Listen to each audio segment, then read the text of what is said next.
Welcome back to my channel ನನ್ನ ಸ್ನೇಹಿತರೆ. ಇವತ್ತೊಂದು ವಿಶೇಷವಾದ ಮರ ತೋರಿಸ್ತಾ ಇದ್ದೀನಿ ಕಣ್ರಿ. ಅದೇನು ಅಂದರೆ ಸಿಂಧೂರದ ಮರ ಕಣ್ರಿ. ನೀವು ನೋಡಿರ್ತೀರ ಅಂತ ಅಂದ್ಕೊಂಡಿದ್ದೀನಿ. ಇವತ್ತು ನಮ್ಮೂರಲ್ಲೂ ಸಹ ಒಂದು ಸಿಂಧೂರದ ಮರ ಇದೆ ನೋಡಿ ಸ್ನೇಹಿತರೆ. ಇದ್ರ ಕಾಯಿ ಈ ಥರ ಮುಳ್ಳುಮುಳ್ಳಾಗಿ ಬರುತ್ತೆ ಕಣ್ರಿ. ಅದರಲ್ಲಿ ಚಿಕ್ಕ ಚಿಕ್ಕ ಬೀಜ ಇರುತ್ತೆ. ನಾನು ನಿಮಗೆ ಕ್ಲೋಸಲ್ಲಿ ತೋರಿಸ್ತೇನೆ ನೋಡಿ ಸ್ನೇಹಿತರೆ. ಇದೇ ಕಣ್ರಿ. ಹೀಗೆ ಇದು ಮಾಡಿದ್ರೆ ಈ ಥರ ಸಣ್ಣ ಸಣ್ಣ ಬೀಜ ಬರುತ್ತೆ. ನೀವು ನನ್ನ ಕೈ ನೋಡ್ಬೋದು.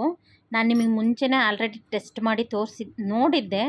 ನೋಡಿಬಿಟ್ಟೆ ನಾನು ನಿಮಗೆ ತೋರಿಸ್ತಾ ಇರೋದು. ಇದು ಆಗಿನ ಕಾಲದಲ್ಲಿ ಸಿಂಧೂರ ಅಂದರೆ ಇದೇ ಪ್ಯೂರ್ ಸಿಂಧೂರ ಕಣ್ರಿ. ಆಗಿನ ಕಾಲದಲ್ಲೆಲ್ಲ ಇದೇ ಯೂಸ್ ಮಾಡ್ತಾಯಿದ್ದಿದ್ದು. ನಾವಿವಾಗ ಕೆಮಿಕಲ್ಲು ಆರ್ಟಿಫಿಷಿಯಲ್ ಸಿಂಧೂರಗಳನ್ನು ಯೂಸ್ ಮಾಡ್ತಾಯಿದ್ದೀವಿ ನೋಡಿ. ಒಂದೇ ಒಂಚೂರು ಈ ಕೈ ಹೀಗೆ ಮಾಡ್ತೀನಿ, ಎಷ್ಟು ಕಲರ್ ಆಗುತ್ತೆ ನೋಡಿ. ನನ್ನ ಕೈ ನೀವು ನೋಡ್ಬೋದು ಆಲ್ರೆಡಿ ಎಷ್ಟೊಂದು ಕಲರ್ ಇದೆ. ಇದೇನೂ ಇಲ್ಲ, ಇದನ್ನೆಲ್ಲ ಫುಲ್ಲು ಕಲೆಕ್ಟ್ ಮಾಡಿ ಇಟ್ಕೊಂಡು ಸಿಂಧೂರ ಮಾಡಿ ಇಟ್ಕೊಳ್ಳೋದು ನೋಡಿ. ಹೇಗೆ ಕಾಣಿಸ್ತಾ ಇದೆ ಸಿಂಧೂರ ಇದು. ಆಗಿನ ಕಾಲದ ಜನರೆಲ್ಲ ಇದನ್ನೇ ಯೂಸ್ ಮಾಡ್ತಾ ಇದ್ದಿದ್ದು ನೋಡಿ ಸ್ನೇಹಿತರೆ. ಎಷ್ಟು ಕಲರ್ ಆಗಿದೆ ಕಣ್ರಿ ನನ್ನ ಕೈ. ಇದನ್ನು ಫುಲ್ಲು ಎಲ್ಲ ನಾನಿವಾಗ ಕಲೆಕ್ಟ್ ಮಾಡ್ಕೊತೇನೆ. ಇಲ್ಲಿ ನೋಡಿ ಸ್ನೇಹಿತರೆ, ಇದು ಹಸಿ ಕಾಯಿ ಕಣ್ರಿ. ಇದು ಒಣಗಿರೋಂಥ ಕಾಯಿ. ಒಣಗಿರೋಂಥ ಕಾಯಿಯಲ್ಲಿ ನೀವು ನೋಡಿದ್ದೀರಾ. ನಾನು ಹಾಗೆ ಇಲ್ಲಿ ಹಸಿ ಕಾಯಲ್ಲೂ ಸಹ ತೋರಿಸ್ತೀನಿ ನೋಡಿ. ಅದೇ ಸೇಮು ಇದು. ಹಾಗೆ ಹಸಿದ್ರಲ್ಲಂತೂ ಸಖತ್ತು ಕಲರ್ ಇದೆ ಕಣ್ರಿ ನೋಡಿ ಸ್ನೇಹಿತರೆ. ಎಷ್ಟು ಕಲರ್ ಇದೆ ಈ ಕಾಯಲ್ಲಿ.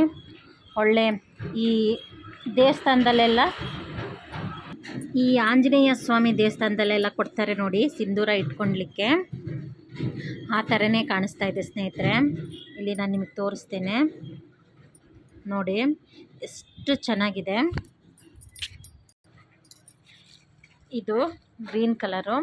ಗ್ರೀನ್ ಕಲರಲ್ಲಿ ತುಂಬ ಸಿಂಧೂರ ಬರ್ತಾಯಿದೆ, ನೀವಿಲ್ಲಿ ನೋಡ್ಬೋದು. ಅದೇ ಇದು ಒಣಗಿರೋ ಅಂಥದ್ದು. ಇದನ್ನು ಡ್ರೈ ಪೌಡ್ರ್ ಮಾಡಿಕೊಂಡು ಸಹ ಯೂಸ್ ಮಾಡ್ಬೋದು. ಇದು ಫ್ರೆಶ್ ಆಗಿರೋ ಅಂಥದ್ದು. ನಿಮಗೆ ನಮ್ಮ ಕಡೆ ಅಂತೂ ಇದು ತುಂಬಾ ಇದೆ. ಇನ್ನೂ ಒಂದು ಸ್ವಲ್ಪ ಎಲ್ಲ ಕಲೆಕ್ಟ್ ಮಾಡ್ಕೊತೀನಿ ಸ್ನೇಹಿತರೆ ನೋಡಿ. ಸ್ನೇಹಿತರೆ, ಇಷ್ಟು ಕಿತ್ತಿ ಕಲೆಕ್ಟ್ ಮಾಡಿ ಇಟ್ಕೊಂಡಿದ್ದೀನಿ ಕಣ್ರಿ.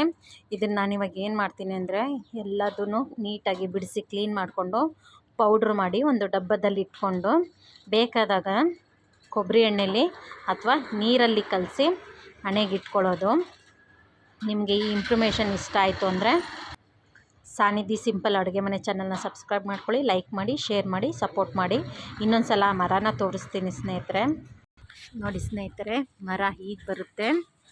ಎಲೆಗಳು ಇದ್ರದ್ದು ಈ ಶೇಪಲ್ಲಿ ಬರುತ್ತೆ. ಕಾಯಿ ಬಂದು ತುದಿಲಿ ಹೀಗೆ ಗೊಂಚಲಾಗಿ ಬಿಟ್ಟಿರುತ್ತೆ ಸ್ನೇಹಿತರೆ. ಈ ನನ್ನ ವಿಡಿಯೋ ನೋಡಿದ್ದಕ್ಕೆ ಥ್ಯಾಂಕ್ ಯು.